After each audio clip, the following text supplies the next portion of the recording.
And what's up? What's up? Welcome into GC Live. I am Wes Mitchell. He is Chris Clark. Happy New Year to all of Gamecock Nation and everyone else out there.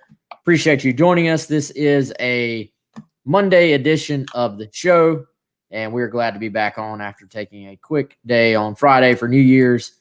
We said there might be some stuff to talk about on the Monday show, and we have it. Not three new coaches as we thought might be a possibility, but we do still have plenty to talk about today.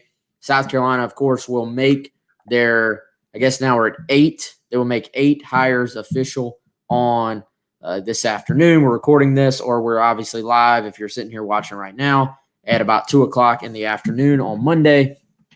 And if you're watching this later on, chances are by the time you see this or hear this, South Carolina will have made 8 of their 10 on-field hires official, the 7 from last week, plus the new hire of Justin Stepp, which word I guess didn't become official, but it happened, I guess, as far as decisions being made on Sunday afternoon.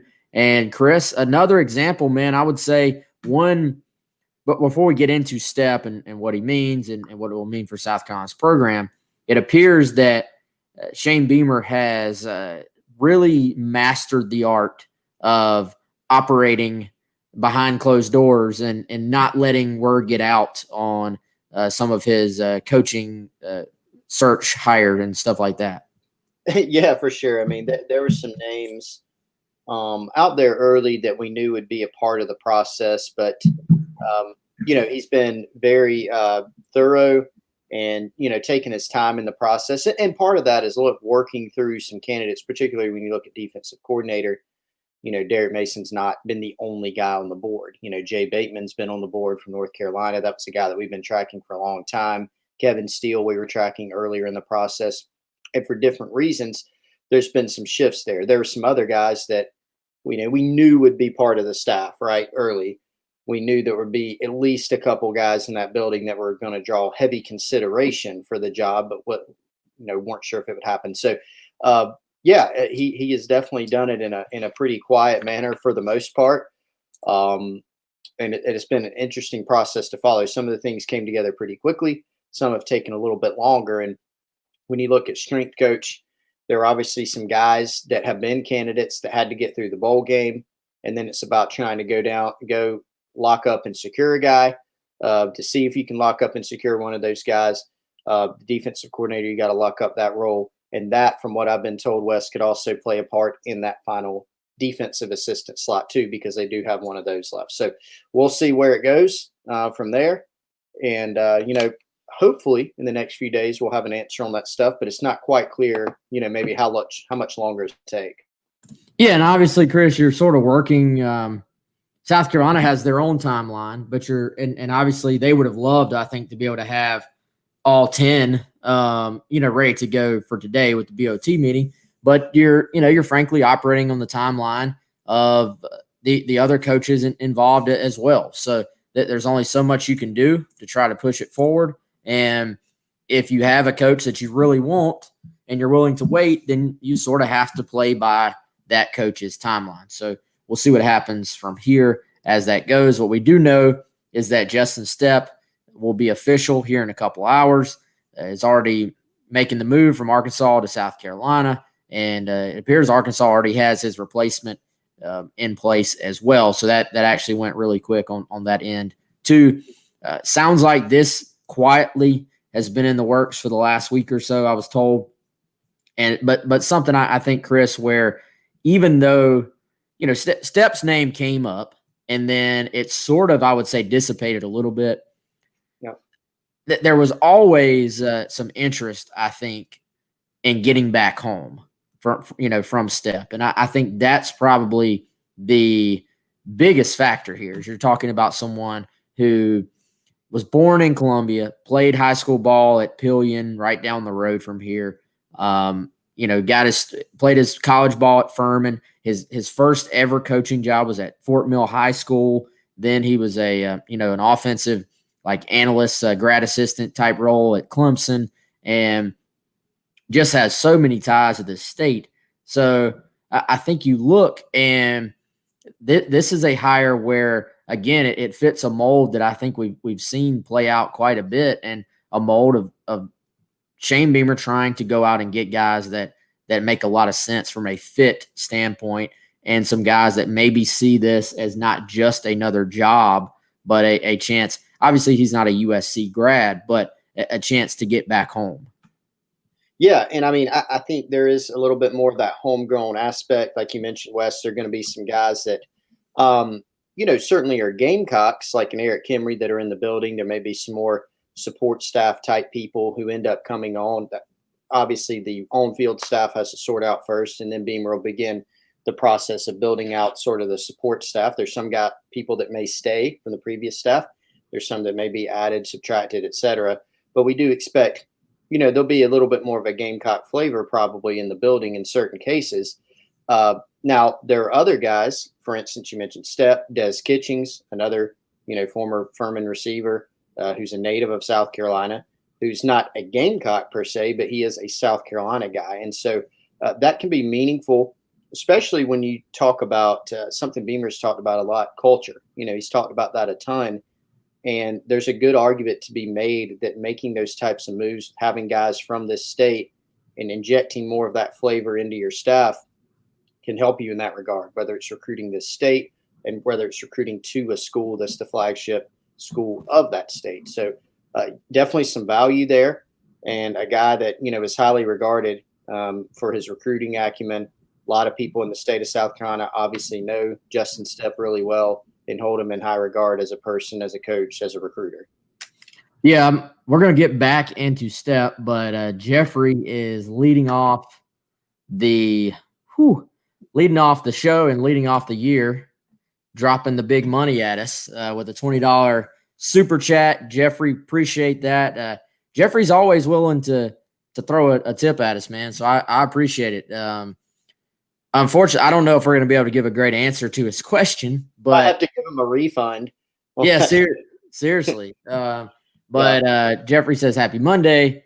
Top 3 defensive coordinators that are most likely to be hired.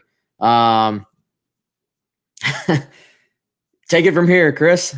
Yeah, I appreciate you passing. I should have done the intro on that one. No, so really it is sort of impossible to answer unless like one of them can be like wild card coach, like if you allow that.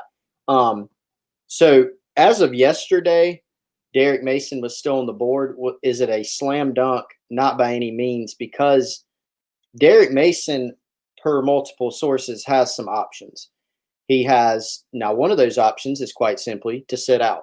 He's some people that I've spoken to that have had some communication with him or know people that have communicated with Mason indicated that one option is to simply sit out for a while, figure out his next move, recharge. Another one is to jump into the NFL. He has NFL coaching experience. He has some ties there. My understanding is that he's got at least one NFL opportunity to go be a position coach. And then obviously his name's been thrown around for some other openings. Maybe it's LSU. Haven't heard him as much there, but LSU. You look at the situation at Oregon where they don't have an opening yet, but their defensive coordinator, Andy Avalos, has a chance to go be the Boise head coach. So would they take a look at Mason, who spent time on the West Coast at Stanford, getting him back out to the Pac-12? Maybe. So Mason's been able to take his time with it. South Carolina's taken their time with it so far. The thought, earlier in the process, not earlier in the process, but, several days ago up until yesterday has been, that it could happen. Some people thought it would eventually get there, but it was just going to take some time. So we'll see. If it doesn't, at some point, it's hard to tell where it'll go. We don't anticipate Jay Bateman, as we've said on the site on Gamecock Central. That was certainly a name that came up pretty hot and heavy early. Kevin Steele came up at different points. That has been couched to us as more unlikely, during the process. So I do know there are other people. This is going to annoy some people saying this. I do know there are other candidates in the mix, but we haven't exactly covered quite yet who those people may be. I think we'll be able to learn more about that if things eventually don't happen with Derek Mason.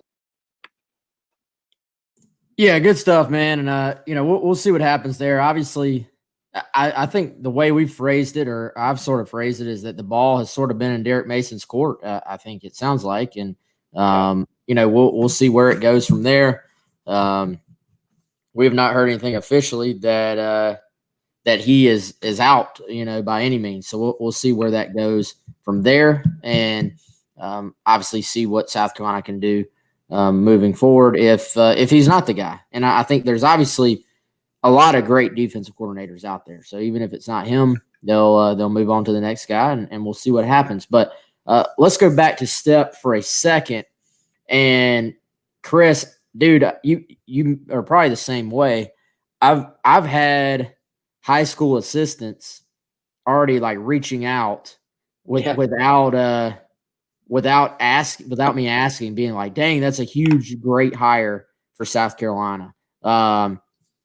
Had a coach in Florida reach out, and who has a receiver South Carolina's recruiting, and said, if this Stepp deal is official, which this was when the rumors were out there yesterday afternoon, it's definitely going to help South Carolina with my guy. But a lot of in-state coaches who, from my understanding, it appears Stepp has just stayed in touch with a lot of these guys in the state of South Carolina, has developed relationships, didn't go get a big job, and then big time, the people he knew before has stayed in touch with them. And I think if you look at sort of what South Carolina is going to have to do, we've talked about the receiving room. We've talked about how it's going to have to be upgraded from both a developmental and a recruiting standpoint. I don't know if you could have found a better hire for South Carolina that checks every box that you were probably looking for with this spot, because you see the development. SMU, he's put a couple of guys in the league. Arkansas has some guys that are going to be future NFLers, and the recruiting ability, which I want to dive into in a second, a little bit deeper in what he's done there. But I think it just checks every single box, and you're starting to see high school coaches who are like, hey, this could really pay immediate dividends for South Carolina. Totally agree. And I think, we probably were getting some, I also got my fair share of messages from people talking about how strong of a hire that was. One high school coach, for instance, said, best hire Beamer has made. It ain't even close. He's a home run.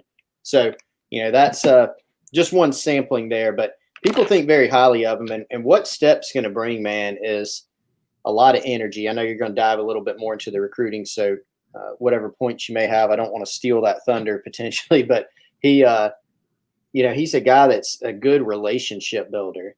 One of those guys you mentioned at SMU West, Cortland Sutton, who plays in the NFL, Stepp named his second son after. So, I mean, he's a really good relationship builder.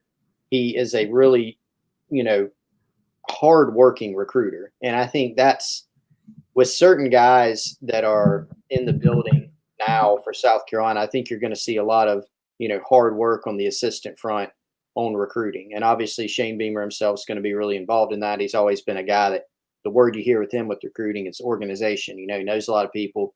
He's very organized, still have an organized operation. But guys like Stepp, to talk about some of the new guys, I mean, guys like Stepp, a guy like Eric Kimry, who's recruiting for the first time, but loves the University of South Carolina probably more than about anybody, and played here and has a unique perspective. Those guys are really, really going to work at it. And we have a body of work with Justin Stepp to be able to point to with some of the things he's done in the past. No doubt, man. By the way, Doc, I see your super chat. We appreciate it, man. Any plans for meetups? I would say yes, absolutely. I really wanted to be able to do some of that stuff this year, to be honest with you. And it just wasn't necessarily because of everything else going on in the cards as a possibility. So yes, if everything's back to normal, which I anticipate and hope that it will be, absolutely. Maybe I envision a big kickoff, a Gamecock Central kickoff party heading into the start of the Beamer era, heading into the start of the football season next year, hopefully at one of our outstanding sponsors at some point leading into the season. So that's definitely something for all of us to look forward to, and appreciate the super chat tip there as well, Doc. So I want to get into Stepp. And first of all, this idea, Chris, that you and I have talked about, and I think that you're always learning, right? No matter how long you do something, no matter how long you're in a business, you're always learning. And I have bought and just totally completely into the view of that South Carolina needs guys who have proven they can recruit at non-logo schools. Yep. And by the way, what's up to SC Impact's Floyd? First time chatter and viewer. So welcome in, man. Hope that you'll join us for many more. But I look and obviously I'll go back to a guy that we've used as the example in like a Des Kitchings and what he was able to do at NC State, Chris, and then coming into South Carolina and what he's able to do here and how that translates to signing impact guys at non-traditional powerhouse schools. And when you look at that, you say, what can a guy do maybe relative to, frankly, to his coworkers and relative, obviously, to the rest of the league. But if you sort the Arkansas commitment list from 2021 by the RR, which is like the deeper rating within the ranking system, the top two guys that pop up are going to be 4-star wide receivers, obviously recruited by Justin Stepp. Now, 2019 was sort of when, or 2020 class was when they were in their class that is similar to what South Carolina's in right now. Complete transition, probably their worst ranked class in a long time. They went heavy on transfers, as we've seen, South Carolina's going to do as well. But then you go back to 2019, and Stepp was the lone holdover from the Chad Morris staff to the new staff with Pittman. He signed 4-star guys at the receiver position within the Rivals ranking system. He was the only coach in the country. Arkansas was the only school in the country that had 4-star receivers in that class. Was Rivals top 25 guy. Two of those receivers went ahead and played right away as true freshmen and made early impacts. So if you look at like 4 of the top 6 prospects in that class were signed by Stepp as far as Arkansas's recruiting class. So I think you look at that and just doing it at a place like Arkansas, that's still an SEC job. I'm not saying it's like an awful job by any means, but comparatively, it is not a school that can just recruit based off their logo alone. So Right. To do it there, I believe lends itself to us to believe he can definitely do similar things at South Carolina. And I tend to think that with Gunnar Stockton committed for 2022, something new to recruit to with a new staff, that I don't know what to expect for 2021. I think you got to go heavy on transfers. Who knows if you can get a high school guy that's an impact guy. We'll see. But I tend to think 2022 that South Carolina will see immediate dividends on the recruiting trail at the receiver position with Justin Stepp. Yeah, good point. Because they're still going to have, let's say South Carolina struck gold, so to speak, on the transfer market, and they were able to bring in 3 guys who are multi-year guys. So they've got 2-3 years of eligibility remaining. That would be great. But 2022 guys are going to see a few things. You mentioned, Wes, the new coaching staff. So you're not going to look at a Beamer coaching staff for 2022 and say that guy's on the hot seat. Like, there's not going to be really concerns there, right? Then you're going to have, the Gunnar Stockton effect with him coming in that class, him having a relationship with some guys. When you look at the state of Georgia, there's some really talented receivers that he knows there. And then you're also going to have Stepp, who's a dynamic recruiter and has proven to be such. Here's the other thing, man, that he's got some carryover. This is something I just published an insider report on GamecockCentral.com right before the show. There's a lot of carryover that Stepp has with some guys that he already offered at Arkansas from Georgia, Florida, and one each from North Carolina and South Carolina that he already offered at Arkansas that carried Gamecock offers. And so there's some carryover. And there's some relationships that he's already presumably been building there. You look at, just to use an example, North Carolina, Shalik Knotts is a guy that he offered, 4-star receiver from Monroe, North Carolina. South Carolina had an offer out to him. Adam Randall, who's a Clemson commitment out of Myrtle Beach, South Carolina is not prepared to give up on. Does Stepp help there? Possibly so. So there are several more. You look at some guys up in the Northeast, some guys in Georgia, Florida. So it'll be really interesting, I think, to track the staff as currently constituted. Is in the office for the first time officially today. As a group. And so there's going to be a lot of recruiting conversations going on, and I think we'll start to see a lot of activity there.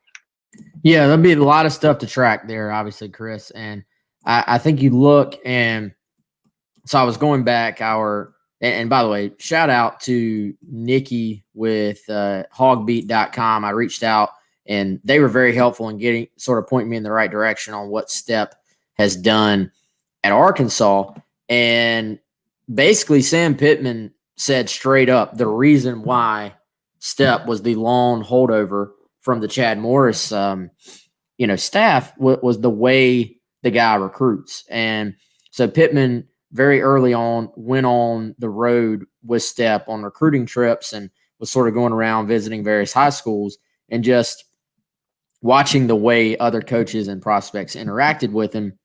He said he got home that night and he told his wife, "This guy's my wide receivers coach." So he, the very next day, he was like, I want you to stay, be my receivers coach, et cetera, et cetera. And so that was the reason why. But I found somebody else actually posted this on our site, and I ended up turning it into a story if you want to read it. But Stepp talked about in one of those little video features with the official Arkansas rival or Arkansas, official like school site about his recruiting approach.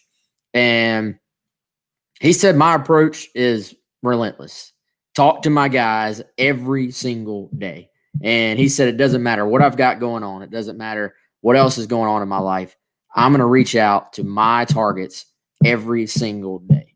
And we do this enough, Chris, to know that that's not always the case. Like every coach does not take that approach of I'm just going to hit my guy up every single day. So, but what I think we do know from being around South Carolina recruiting for long enough, if South Carolina is going to land difference-making prospects, and if they're going to beat out major players as far as your name schools that we were talking about earlier, it has to be like that. It has to be relentless. It has to be a better relationship. It has to be they have to be able to convince South Carolina convince the kids South Carolina is a better situation for you than just taking the easy route of going to Alabama or whatever it may be. So I'm curious to see, like you said, there's carryover. People should go read the insider report.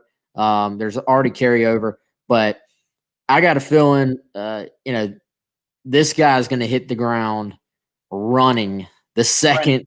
Yes, sprinting the second he gets to Columbia.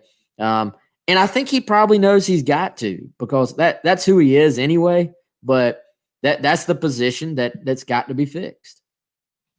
Yeah, no doubt. I mean, and there are a few of those, right? Like, especially with some of the defections in the secondary at linebacker, those are spots that you already would carry some concern with into 2021, but even more so now. So there are a few, but like the main one that everybody is thinking about for good reason is receiver, especially losing Shi Smith, who was your only proven option there last year and a senior. You've got to get better production there. And so how do you turn that around? Well, in the short term, you turn it around by hitting the transfer portal, selling playing time hard, and even if South Carolina, let's say South Carolina brought in a class of 3 or 4 of the best true freshmen in the country next year, that'd be fantastic. But A, probably unrealistic at this late stage. And B, they still be freshmen. So if you can go in and get some transfer portal guys, that's great as a bridge, particularly if they're multi-year guys. But you are going to have to, both short and long term, you're going to have to go out and sign some really good high school talent. That's something that Justin Stepp has shown that he can do. And he's going to have the added bonus of doing it in his home state, A, and B, having a lot of potential playing time to sell. And so those are all positives that I think you're going to see him be able to capitalize on during the process. No doubt. It's not very often, Chris, that you get calls to play an ad, basically. But Yeah. I guess I got so fired up about talking about coaches and stuff. I don't even think I said that this show is brought to you by AffordableMedicalUSA.com. 803-926-1493, home of the game day chair. And Ty here, Ty is a funny guy. He said, tell us about the chair. So, Chris, tell us about the game day chair, man. Yeah, man. Ty, thank you for yelling at us to do that. For the reminder, very much appreciate that. Yeah, man. Check out the game day chair, AffordableMedicalUSA.com. It is the Maxi Comfort Cloud with Twilight technology, which is the zero gravity lay flat position. Multiple positions available there: TV watching, lounge at the push of a button.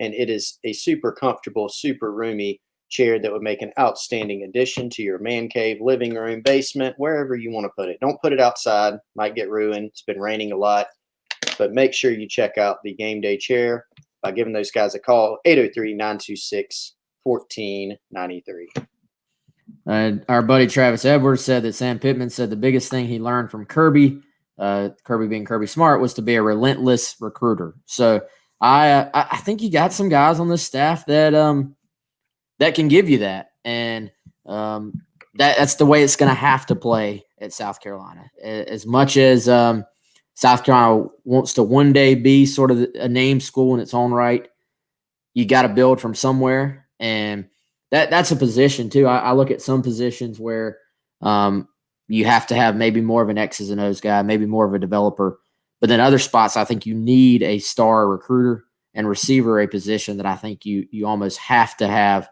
a star recruiter at. So let's see. I was trying to think of where we were going to go with this. All right. Any other thoughts, Chris, on Stepp other than just the reaction has been great from people that have reached out. I notice anytime you have people reach out without you having to ask, that's generally a good sign of respect. From when you have coaches reaching out just because they want you to know, hey, that's my guy, or hey, this guy's a great hire. That's usually a great sign. It is. It is. I mean, really highly regarded. My biggest, reaction we heard about is that my mind immediately went to recruiting. There are certain guys that you think of, if you mention a name, word association, with some coaches, you would think, hey, track record of development or whatever it may be. With him, you think about that recruiting edge that he has brought in his career and that I think he'll bring to South Carolina. No doubt. Everybody loves the game day chair, it appears. Greg Lee throwing a tip at us here, Chris. He said, talk about the guys like Dez and Stepp's background as developers and recruiters. It is a unique mix. Appreciate that, Greg, a friend of mine as well. And so, Chris, I do think there are some similarities here in that you have both South Carolina guys, both Furman grads, actually, and both guys that left the state and sort of made their own path and have sort of worked their way up and now are obviously back at South Carolina. We saw Dez and what he was able to do this past season. Fourth 1,000-yard rusher in the last 5 seasons. Very impressive. Developed guys throughout his time at NC State. I was watching the NC State game, which they didn't have a great day against Kentucky, obviously, but they were talking about their returning rusher and, basically a situation where they were able to hire or bring back the person that was going to be the leading rusher in the ACC next year. And he was also recruited by Des Kitchings. So I think you have a situation where if you look at what Des Kitchings has done as far as his room goes, and talking about the running back room, and guys always look at what does somebody do with their room first and foremost. Do they take care of their room? And when I look at Des Kitchings from both a recruiting standpoint and from a development standpoint, he takes care of his room. When I look at SMU, when I look at Arkansas, and what Justin Stepp did at both of those stops, as far as recruiting wide receivers and developing the guys that he already had, he takes care of his room. So I think, yes, you have your territory, and yes, you have to build relationships in whatever your territory is, and you have to maintain those relationships at those places. But ultimately, I tend to think that recruiting has sort of turned more and more, and Chris, you can agree or disagree with me. I think recruiting over the years has turned more and more towards it being about that position coach and who's going to be your coach at the next level. And yes, the area coach sort of has to get it started and has to be like, hey, we need to have interest in this guy. But over time, as you really focus in on a player, it becomes more and more important, the actual position coach. And the guys that do well at South Carolina are the ones that can dig their teeth in and land an Alshon Jeffrey, land a Marshawn Lloyd, land a no-brainer, but also can land a Kevin Harris, can land a Kenny McKinley. Just at South Carolina, you got to sort of be able to get some of the developmental guys and have it work out for you. Yeah, and that's a great point, because you look at Dez's track record, like his guys produce. Talk about taking care of your room. Like, position recruiting is so big nowadays. I mean, a position coach is going to be involved with a guy in almost every case. I mean, offensive linemen, particularly depending on the coach, like Eric Wolford, like he recruited offensive linemen. There's some other schools where the offensive line coach is definitely involved. Maybe another guy's a little bit more involved. The head coach is involved. But that's the way it really has gone to now. More and more position recruiting, taking care of your own room, building relationships with your guys. And if nothing else, like you said, Wes, guys want to know who their coach is going to be at the next level. And those relationships matter. They're very, very important. So when you look at, say, Dez, you look at his production, but you also looked at how he's gotten some of those guys. You mentioned non-logo schools in the past. Vanderbilt, I mean, he recruited Zach Stacy and Warren Norman there. They're both mid 3-star guys, one from Alabama, one from Georgia. They're at Vanderbilt, tough place to recruit. He recruited those guys, and they produced, and they're two of the best backs in school history, both from the same class in 2009. And you look at NC State, yeah, he had some higher-ranked guys like Nyheim Hines, but he had some other ones that weren't as highly recruited that he helped develop into 1,000-yard rushers. Kevin Harris certainly was more talented than his recruiting ranking. We know that now when you just watch him on the field. But the development that Dez helped him with from freshman year to now, certainly he gets some credit for that too. So that ability to recruit to non-logo schools and make sure that your room is – there are certain guys that when they're at a place, that it's going to be stocked with good players, and that mostly nowadays falls on the position coach to make sure that you get that done. And that's an area that Des Kitchings has excelled in. Yeah, one of his final targets or final lands at NC State, a name I was trying to pull earlier, Zonovan Knight, who is, I believe, their starter right now, had almost 800 yards rushing this year. So you've seen that position actually carry on even since Kitchings was out at NC State. And, you go back, looking at Stepp, his time at SMU, you mentioned Cortland Sutton, named his kid after him. I actually did not realize this, Chris, but Cortland Sutton and Trey Quinn both were 1,000-yard receivers in the same season, which is pretty insane. That was in 2017 when he was there. And actually, they were one of only 2 schools in the country to be able to say that they had 2 1,000-yard receivers. So I think absolutely, I think of recruiting first and foremost with Stepp. And I think of Des Kitchings as being a strong recruiter as well. But I don't think either one is someone that you say they're a recruiter only, but then they don't know how to develop, when they get them. They've proven time and time again that, And running back and receiver, I think those are both positions where you have to get some guys with that baseline talent. You can't just pull it out of thin air. You have to have the athleticism to go do what you have to do at those, what's required at those two positions. But they've been able to take that, evaluate it, and then develop the guys into doing what they need to do at those positions, which is obviously impressive and obviously going to be needed here at South Carolina. Yeah, and I think with receivers, look, the best teams in the country, the best receivers in the country, best receiver rooms in the country, if you go up and down and look, it's mostly guys that everybody wanted that are studs, and it's pretty evident that they were studs. Now, some of them turned out even better than a lot of people thought. I mean, we knew out of high school Devontae Smith was good. We knew that. We didn't know he's this good, right? So he's been really good. You look at even, some places like South Carolina, they've had some stud type guys out of high school. Alshon Jeffrey turned out to be really good.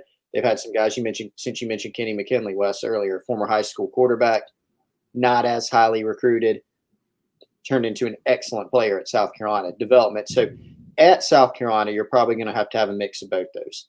Ideally, if we're talking 4, 5, 6 years from now, we're talking about what a great wide receiver room South Carolina has. Most likely that would mean they got a bunch of studs in that receiver room. But along the way, or maybe even during that time, they're going to have some guys that are just flat out good evaluations as well. And I think you see that a lot at running back too. There are going to be some guys who are maybe big time players like Marshawn Lloyd, and then maybe you're going to have a Kevin Harris come along as well. No doubt. Everybody wants to know what's in my cup. It's nothing fun at all. It's just water, completely ice water. There's the proof. But okay, what else has happened since we've been on here, man? I know we've gone heavy on Stepp. We talked about assistant coaches a little bit. Deshaun Fenwick. I can't remember when that news came down. I think it's been since we've had a show. But Deshaun Fenwick, he announces that he's out. Jabari Ellis announces that he's coming back. With Fenwick, Chris, I don't think it was a huge surprise. I think if you look at that position, Fenwick, I think always sort of maybe wanted to have an opportunity to be the lead guy. And, at one point it actually, I think it sort of wavered a little bit. Like at one point it looked like he may leave, and then it looked like he may be back. And now obviously he made the decision to leave. But I think this is someone, obviously, if you're South Carolina, you would have loved to have had him back. Don't get me wrong. It gives you depth. And he did an outstanding job, I thought, of playing that role of the backup to Kevin Harris and being ready and being fresh when his name was called. He's actually done that throughout his career. When he's gotten his chances, he's taken advantage of it and produced. And I respect that from a guy, that he's sort of stayed in there and fought. Now, I don't know where he'll find his sort of – I almost think maybe he's going to have to take a step down if he wants to be the guy, like the top guy. But that move wasn't really a huge surprise, I don't think. Yeah, that's another one where we've heard for some period of time since Fenwick has been here that, hey, he might be a transfer possibility, right? Remember last offseason, we heard some buzz about that. Now, ultimately, he decided to stay, and ultimately he got to play a good bit. And like you said, Wes did a really good job in that complimentary role. Someone that's really developed well during his time at South Carolina. It took longer than maybe some people anticipated, but I think we saw this past season what Fenwick is capable of. He can be a very solid back. I agree with you. I think he could go somewhere and be, a first-string running back and be a good player, or he could latch on somewhere and maybe get more carries as a backup or be a 1A, 1B. Maybe he gets closer to Florida or where, I'm not sure exactly what he's going to do. Don't know where he's going to go. But certainly I think he's developed well enough during his time here to where he has some proven experience. He's shown that he can develop. He's got a body of work where he can point to, hey, I did this. A lot of guys are going in the portal, Wes, without that sort of body of work. You're just not really sure what you're getting. There's a ton of guys in the portal. There's not that many spots to give out. Some guys are going to get left out. I've got a feeling that Deshaun Fenwick is going to find a nice, landing spot just like John Dixon, lands at Penn State. Quality option for him, but he's shown smaller body of work than anybody around here would have hoped, but he's got a body of work from 2 years, John Dixon did, to where he can, project to be, hey, Penn State can look, say, we need a corner. This guy's a good player. Let's go out and get him.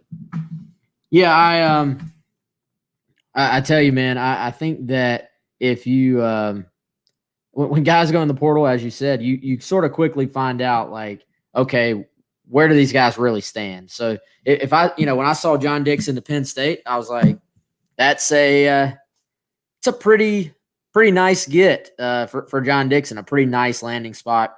And, we'll certainly see with Deshaun Fenwick. Greg S., appreciate the 5-spot, man. He said thoughts on Jakeem Green and if South Carolina has a shot at landing him. Have you heard anything specifically on Jakeem, Chris? Chris with the old one per show job. Obviously with his ties to the state from Sumter, at one time a Gamecock commitment during the Will Muschamp era, ended up going to Nebraska. That was a natural question. But no, we haven't heard anything specific about whether or not he'll be a target. One thing to keep in mind, guys, they've got 11 spots left, to play with, and between high school, junior college, and transfer guys. And so we laid out some priorities: receiver, linebacker, defensive back, maybe a quarterback, and you look at maybe a pass rusher, an interior guy, but they're going to have to be quite careful. So I'm not sure yet, if anything will happen with Jakeem Green in South Carolina. Yeah, so that'll be one to watch. And like you said, you've got to be careful with these final spots. So he really didn't do a whole lot yet at Nebraska. Was someone South Carolina was high on at one time, but we'll see if that ends up being, because there's so many guys in the transfer portal already, and probably more guys to come. So it's something that you have to keep an eye on, but you have to fill your needs while also not running out of scholarships, basically, and giving yourself some flexibility. So, all right, y'all, there's a lot going on. I think we're going to cut it right there. We wanted to go into Justin Stepp quite a bit, and of course, we're going to get ready for this meeting coming up, which is about to be at 3:00, Board of Trustees meeting that South Carolina will make some coaching hires official. So we're going to go take care of some business, y'all. But appreciate you watching. Appreciate the super chats. If we missed the question or we didn't get to it, then we will certainly hit it at a later date. But thanks, as always, for the support. Thanks, of course, to Affordable Medical and the Game Day Chair. And thanks to every single one of you on the show. We will see you and talk to you soon.